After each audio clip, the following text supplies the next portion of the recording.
Instagram. It's so good to be here with you. I'm Donna Hoffman, and they call me the Interior Design Advocate because I know how to empower you peeps when it comes to upping your results. Whether you're working on your own home, whether you're a design diva who's in the professional realm, we are here for you. So today we have a great second part to something that we did last week that got a lot of comments, especially sent to me privately after the fact. People really appreciated this topic. So we're diving in again with a slightly different take. Hold the phone. I have gum in my mouth. I'm so sorry. Hang on. Now you see it? Now you don't. Okay, gum is gone. Gum is in there it is. Okay, so now I'm really ready to dive in. So last week we started to talk about the tiresome, wearying, soul-wearying effect of being down about yourself in your home, right? Not liking the way your home looks and not liking, not thinking like you can really turn it around. Well, this week we're going to kind of take a slight divergence there, and we're going to talk about how to change your mindset when it comes to decorating your home. And mindset is everything, right? You have to feel like you can accomplish something or you'll never get there. So I have a 4-point list for you to help turn around your mindset so you start to really feel a little more pep in your step when it comes to the way your home looks now and where you want to take it and your ability to take it there. So the first thing I'd love for you to do, we started to talk about this last week, I would love for you to practice gratitude for having a home. Guys, it's an elegant problem to have. They call it a high-class problem. If you don't love the way your home looks, but you have a home, high-class problem to have. And if you missed last week's Facebook and Insta, go to YouTube, find it, because I talk about a great exercise that you can do to instantly start to appreciate where your home is now. And I also want to share a story with you.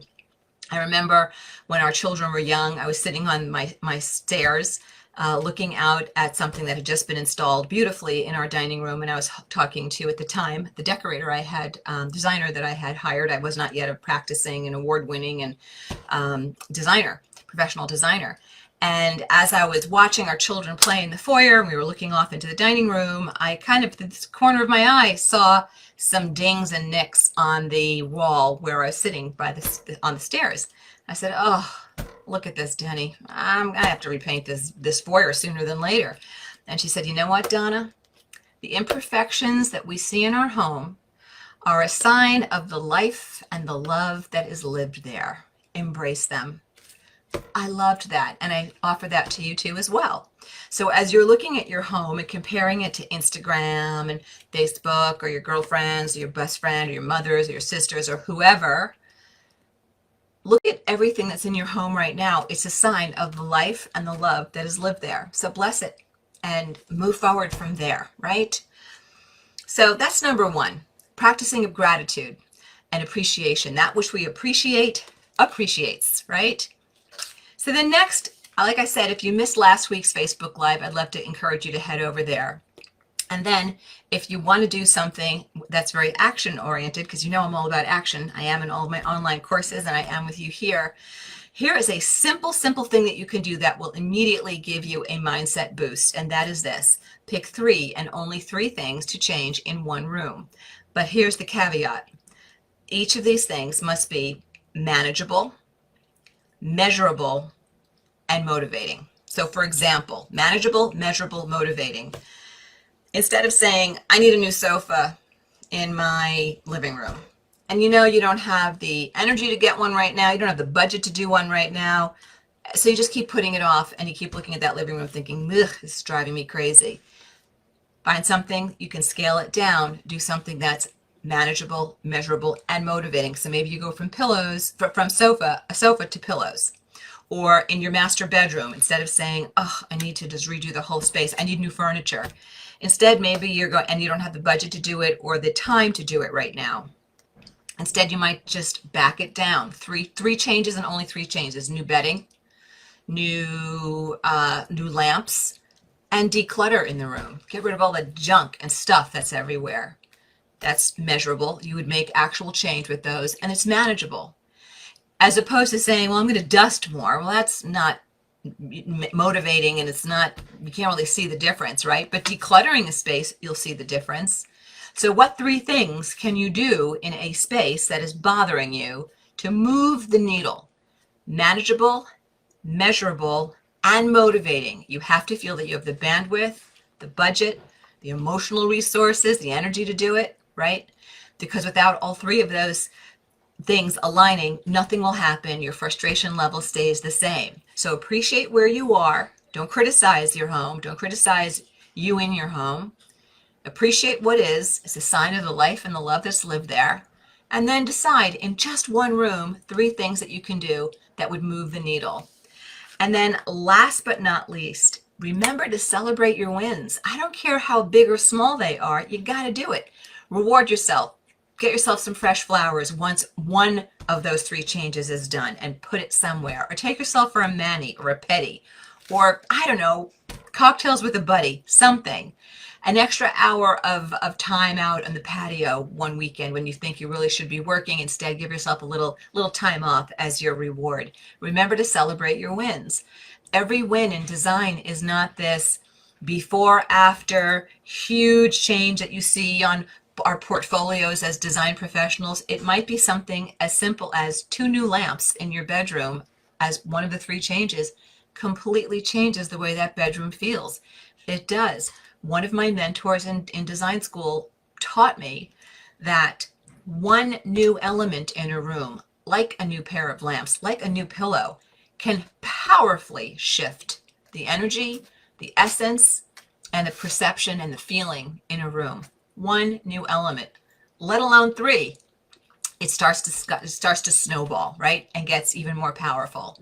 So if you can get rid of that all or nothing mentality, we started to talk about it last week. Again, if you missed last week's Facebook Live, you feel like I need a little bit of boost and you're comparing yourself a lot to other people and their residences and their homes, by all means, check out that Facebook Live from last week. I think it was called, I don't even know what the heck it was called, but so similar to this topic. Alrighty. Now, if you have a project question you'd like to throw in, because I did, or type in, because I did a softer topic today, I'm happy to take your project questions as long as I don't need to see a space plan or a picture or have a calculator in hand to be able to answer you. Well, I'm glad to answer you. And while you're putting those in, I'll tell you what we're talking about next week, because we're here every Tuesday, 4 p.m. Eastern, talking about some topic that is on your minds because you DM me or you email me and you're letting me know what's pressing on you, what's weighing on you, what you want help with. Well, next week, we're going to kick it back over to our design professionals, our design professional divas, okay? They deserve a lot of love also out in the trenches, beautifying life one room at a time for families. So next week for design professionals, and you're welcome to join as well if you're a design lover and just want to learn more. 2 ways to charge in your interior design business for your design services. What are the risks? There are 2 ways to charge in your interior design business for your services. What are the risks? Both of them come with risks. Some have greater risks for you as a designer. Some have greater risks for the client. So we'll look at that next week. So let's see what kind of questions there are. And by the way, if you missed any portion of this, you can always find our Facebook Lives on YouTube, and you'll find us as the Interior Design Advocate. And if you're not already following us, you guys are following us. But if you guys aren't already following us, for our my online course brand, that is at decorating.genius. That's at decorating.genius. And if you'd like to know what we're up to in our design studio, for example, we had a 5-hour presentation this morning to a client who lives over in England, but they're building a residence here in the US, and they've hired us to design this residence for them. So big meeting this morning. So if you want to see what we're up to, we post all kinds of things, as you can see what kind of mischief we're getting into. At IDH Designs is how you would find my luxury interior design company. That's at IDH Designs. There it is. Okay, so let's see what the heck is happening. Alrighty. Okay, last week's topic, I'm told, was how to stop hating your home decor. So last week was how to stop hating your home decor. This week is how to change your mindset when in designing your home. So there it is. So let's see if there are any project questions. If not, I will be able to get to my haircut on time. So I'm getting a lot of hellos from Regina and Shelly. Julia is in Dallas. Julia, my son is about to be Texas bound, just accepted a job down there. Gonna miss him, but it's the right place for him to be. He's going to Austin, great town. Julia's saying, I'm having trouble trying to download the list for starting the business. Could you email it? No, Julia, I can't email it, but we can post the link. Katie will put that up again for you. And if you still have trouble after that, Julia, that business, that successful design biz checklist is incredible. And it also comes with a fantastic, I will be in your inbox monthly, twice monthly, with great additional support and information, just because I want to give back to the community. So you definitely want to get on that list. If you can't, once we repost it for you, Julia, get to customer service at the Interior Design Advocate, customer service at the Interior Design Advocate, and Steve or Kate Ratton can get it out to you. Alrighty, so Sally's happy to be here again, so is Paris. Okay, so Amrita is saying, beautiful advice from your designer. My designer, who has passed away, encouraged us to use our beautiful high-polished dining table uncovered. She said we can refinish it later when the kids are grown and enjoy it now. I love that, Amrita. You know, don't make any room in your home off limits. You know, sit in your living room. Talk on the phone to your mom while you're in your gorgeous living room. Why should it be this look but don't touch space? You are paying either a mortgage payment, a rent check, or possibly you own it all, but you once paid for every square inch of that residence. Use every square inch of that residence. Don't put anything off limits. I agree wholeheartedly with that advice. Use it, use it, use it. Sally's saying, where can I find pictures of the boho apartment that you recently designed? You know, Sally, interestingly, we didn't put it on our website. Did we put it on our website? We did not put it on our website. Why? Why would a designer design something and not put it on your website? Well, a couple of reasons. Sometimes it's just you're so busy in the photograph season. You have so many other things to photograph. You have to pick and choose which projects you photograph. Sometimes it's because you think, you know, I love this result, but the camera will never see it. For example, I designed an octagonally shaped cabin in the woods. Very cool, very rustic, fun project. But you know what an octagon is shaped like? The whole residence was an octagon. So we had these long, unusually shaped rooms. There was no way that a camera's eyeball could get in there because the camera sees things differently than your eye sees things. So as a designer, I determined, as cool as this project is, can't even try to shoot it, we'll never get in there. Or sometimes a designer says, you know, this is a beautiful project, but it's very much like other things I've done. So I'm going to put my marketing and photography dollars over here instead of over there. I don't want to reshoot something that is already very similar to other things. Or sometimes the designer chooses not to shoot something because she or he thinks, you know, I love this, it's really good, but it's not what our standard client usually asks us to do. I'm not gonna put it out there and promote it further on my portfolio. For me, with that boho apartment or condo, I didn't have the time to shoot it, and now too much time has passed. You can't get back in there. You don't want to annoy your clients, so that is why we did not shoot that sweet little apartment. It was a good project. So Sally, the best I can tell you is to look around on our Instagram feeds, see if you can kind of piece it together there. We should do a story on that. Yeah, we should do a story, a boho story. There it is. All right, there it is. All right, so Paris is saying, I have the bottom of a brown sectional armoire center. Armoire. An armoire? Maybe an armoire, you mean? I have the bottom of a brown sectioned armoire. I am wondering if I can paint it. Yes, you can. Do it. And change your hardware if you feel like it. Elaine Ross Willenberg is saying, we have custom wood oak kitchen cabinets. Floor is Midtown brown bamboo flooring. Is it a great idea to paint the cabinets white or is going white out? Look, without seeing everything, you can't just describe it to me, but painting your cabinetry is the biggest bang for the buck that you could possibly ever do, meaning for the dollar spent, the change that comes back is huge. So I'm a big fan of doing that. I'm a big fan of changing out your cabinetry color rather than ripping it all out. So there it is. R. Sylvestus is saying, Donna, I've completed the design CPR course. I lost it. Okay, Katie will have to wrap that in. It moved. I'm sorry, I couldn't talk that fast. By the way, I posted this in Facebook. If you do want to do a fast facelift, at a lower cost facelift, any budget, any design style, and you like what we're talking about, you know, in the mindset work here, but now you're ready to take it into action and you don't quite know how to do it, you should check out my Design CPR course, Design CPR, Creating Perfect Rooms with Accessories. I go into things beyond accessories, but everything that supports accessories. it's more than just what you put out. It's how your room is set up. It's colors. There's a lot more that goes into it. Women love it because it is a low cost, quick turnaround to a space. And I've posted a link for you, and you can just go to the bio and find it. So there it is. Okay. So Roosevelesta. I hope I'm saying that right. On Instagram, saying, Donna, I've completed design CPR, creating perfect rooms with accessories, and decorating genius system. Do you have any more suggestions for people who want to get better with color? Okay, so color is definitely color is probably one of the most difficult things for designers to master. Do you know designers will study color 1 to 2 semesters in design school? Yes, 1 to 2 semesters. That's how complicated and complex color really is. Color is dynamic. It affects you, but colors affect each other.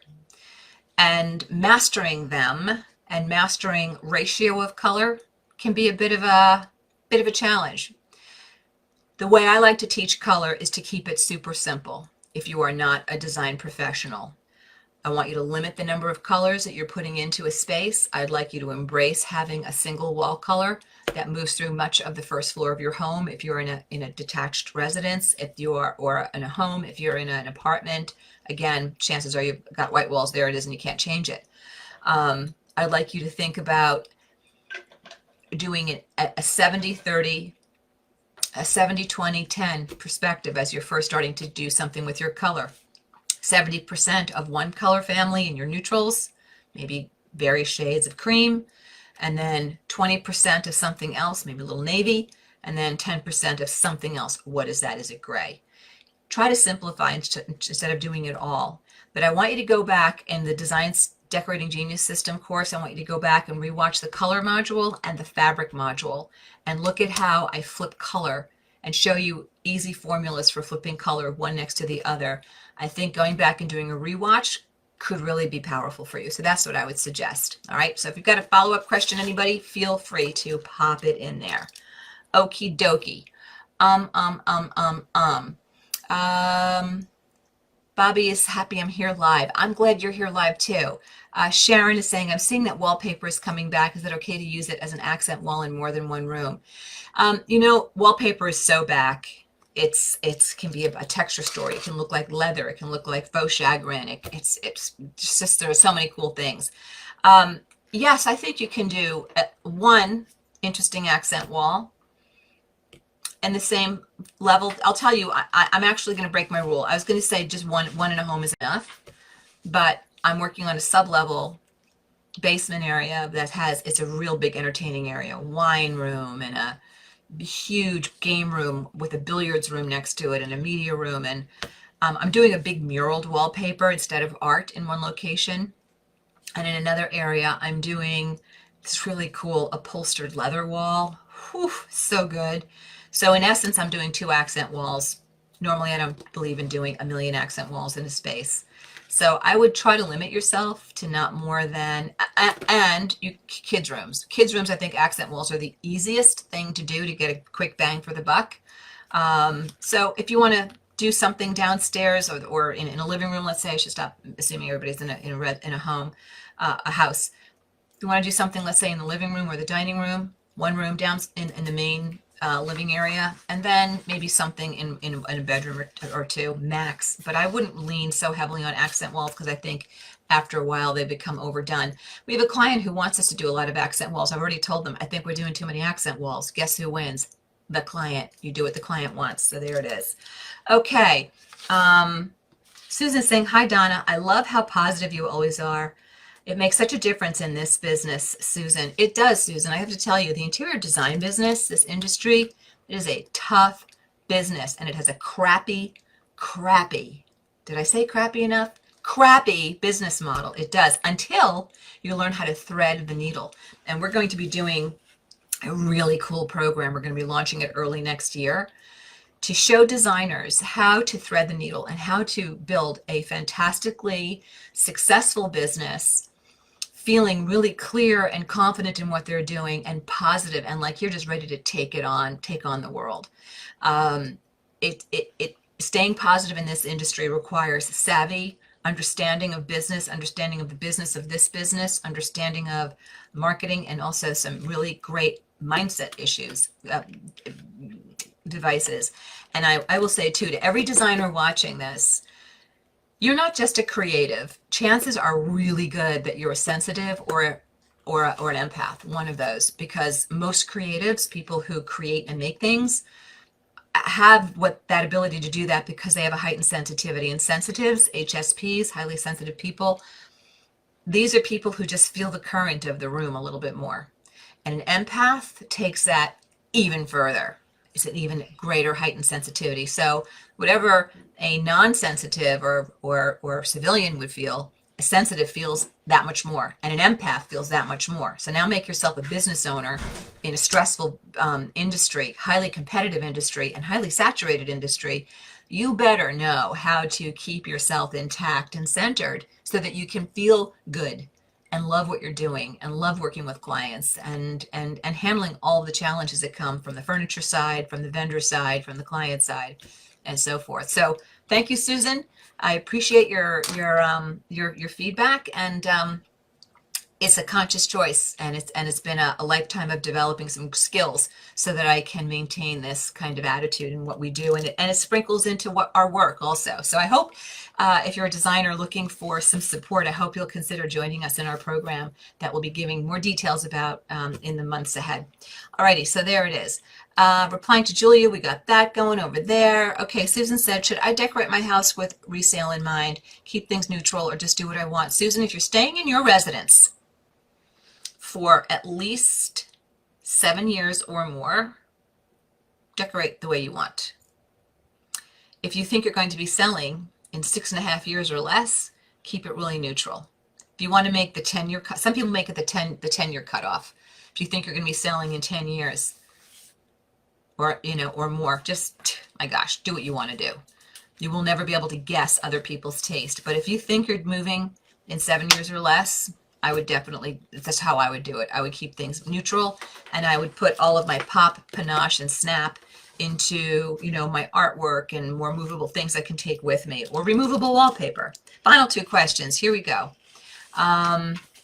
Joe Collins is saying, I missed the whole session trying to hop on from Mallorca, Spain. I'll do better next week. Off to YouTube. All right, Joe is going to check us out on YouTube. Hey, Mallorca, Spain. I love it. Stephanie is saying, how do you not scatter yourself when designing? No room in my home is completely done. I hear this all the time, Stephanie. This is a good question. If I see something for a room, I go for it, but I would love to finish a room. Any thoughts? Thanks. Stephanie, I am constantly advising my students, as well as my clients, for clients who don't want to do a full residence all at once, you are so much better off to pool your resources. Now, resources is not just money, it's time, it's brain power, right? Pool your resources and focus them in one space and really finish that one space.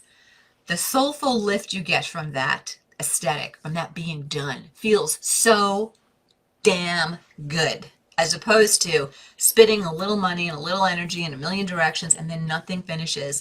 And it just, especially if you're sensitive to the way your surroundings feel. We just talked about being a sensitive, a creative, a sensitive, or an empath. That kind of, living in that kind of environment is such a, it's like you leak energy out the back door. It's like sandpaper against your skin every day, little bit, little bit, little bit. So before you know it, you're really rubbed raw. So I want to encourage you, Stephanie, make a commitment to take one space and finish it. You need help finishing a space, you can't get there yourself, hire a designer to help you do it. You believe you can do it, but you're not sure how, or you don't want to hire a designer, or hiring a designer doesn't work for you, or your budget or your values, check out my online courses. Go to my website, theinteriordesignadvocate.com, go to the Learn Design Online, and I've got 3 amazing courses there. Decorating Genius System, 7 simple steps to create beautiful rooms. These are the easy, quick fix, but long-term, I shouldn't say quick fix. It's quick to take in information. It's easy to act on info, I put you into a path and you make it happen. And women are doing amazing things with that course. If you're more of a dessert first person, then you need my Design CPR, Creating Perfect Rooms with Accessories. You just want to fluff and puff and lean into the power, the untapped power of accessorization to totally reinvent and change your room. And then I've got a great course on window treatments called Window Boss. So if I don't know which of those areas you might be struggling with, Stephanie. So I think that you either hire a professional to get it done for you, or you get a hold of the strategies that you need to make it happen, because design is not guesswork. Guesswork design is very hit or miss. But when you embrace the power of design strategy, at least the way I teach design, I believe it's very strategic, very, very, very easy strategic thinking. To me, it's more logical than math, truly, and that's the way I teach it. You'll just see amazing things happen when you lean into strategy as opposed to trying to rely on luck. Beverly is saying, Donna, I have an outdoor rug with white and blue in it. What other colors can I put with it? Well, so you can go into different shades of blue, right? You can go from that gray down blue to a navy. So you can throw a little teal on there. You can certainly add splashes of soft green. You can add gray. You can add, that's kind of where I'd go with the blue and white. I would stay away from orange. I would stay away from red. Green, there is usually a shade of green that goes with just about anything. Did you know that designers call green the fifth neutral? Yes, we do. There it is. So I think, did I get through all my questions? I think I did. Guys, I've got to go get my mop chopped, haircut time. So let me just tell you, if you missed any portion of this, find us on YouTube, The Interior Design Advocate. There it is. And if you're not following our interior design brand, we'd love to have you with us at, no, that's not it. At IDH Designs is the design brand, at IDH Designs, to see what we're up to with the beautiful project work our team does. And if you'd like to learn more about our courses, you can learn at decorating.genius, or go to my website, theinteriordesignadvocate.com. I'm getting all kinds of hearts on that one. Next week, for our Design Diva professionals, we are looking at the 2 ways you can charge in your design business. What are the risks and to whom? Because they both come with risks. You got to see what risk tolerance you have. All right, lovelies, I'll see you next week. Thank you so much for being here with me, and big hugs until next time. Bye. Hi, this is Donna. Thanks so much for watching. And if you like this video, please hit the like button and comment below so I know what you think. And don't forget to subscribe to the Interior Design Advocates channel so you don't miss any of our great content.